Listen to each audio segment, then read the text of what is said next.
NCP पर अधिकार का झगड़ा पहुंचा चुनाव आयोग। चिट्ठी लिखकर दोनों ही गुटों ने ठोकी अपनी दावेदारी। अजित पवार ने किया दावा, 40 सांसद विधायक मेरे साथ। कुछ दिनों में नोटिस जारी करेगा चुनाव आयोग। राष्ट्रवादी कांग्रेस पार्टी पर अधिकार का झगड़ा आखिरकार चुनाव आयोग पहुंच गया है। शरद पवार और अजित पवार इन दोनों ही गुटों ने चुनाव आयोग को चिट्ठी भेजकर पार्टी पर अपने प्रभुत्व का दावा किया है।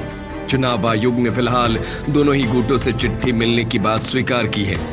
साथ ही संकेत दिए हैं कि इस विवाद को देखते हुए जल्द ही दोनों गुटों को नोटिस जारी कर दावे से संबंधित दस्तावेजों को पेश करने के लिए कहा जाएगा, जिसके आधार पर पार्टी पर अधिकारों को लेकर फैसला होगा। इस बीच चुनाव आयोग से जो जानकारी मिली है उसके तहत एनसीपी पर अधिकारों को लेकर शरद पवार गुट ने 3 जुलाई को ईमेल के जरिए अपनी दावेदारी पेश की है। साथ ही पार्टी का राष्ट्रीय अध्यक्ष शरद पवार को बताया है यह ईमेल जयंत पाटिल की ओर से भेजा गया था। इस दौरान पार्टी से जुड़े किसी भी विवाद पर उन्हें भी सुनने का अनुरोध किया है।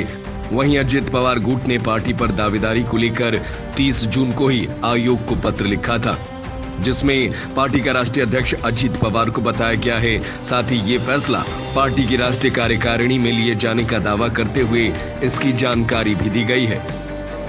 इस बीच अजित पवार गुट की ओर से चुनाव आयोग को 30 जून को लिखी गई एक और चिट्ठी मिली है, जो 5 जुलाई यानी बुधवार को मिली, जिसमें उन्होंने अपने साथ 40 विधायकों सांसदों के होने का दावा किया। इससे जुड़ा शपथ पत्र भी दिया है। सूत्रों की माने तो आयोग ने एनसीपी को लेकर दोनों ही गुटों की ओर से मिले विरोधाभासी पत्रों और ईमेल मिलने के बाद इससे जुड़ी कानूनी पहलुओं पर अध्ययन करना शुरू कर दिया है। माना जा रहा है कि आयोग अगले 1-2 दिनों में ही इन पत्रों के आधार पर दोनों ही गुटों को नोटिस जारी करेगा और जरूरी दस्तावेज देने के लिए कहेगा। एनसीपी पर अधिकार को लेकर विवाद की शुरुआत तब हुई जब अजित पवार अपने समर्थक विधायकों के साथ 2 जुलाई को महाराष्ट्र सरकार में शामिल हो गए, खुद उप मुख्यमंत्री पद की शपथ ले ली। इसके बाद से दोनों ही गुटों में पार्टी पर अधिकार को लेकर जंग छिड़ी हुई है। हालांकि अब तक सबसे ज्यादा विधायक अजित पवार के साथ खड़े नजर आ रहे हैं। इनमें से कई विधायक मंत्री भी बन गए हैं।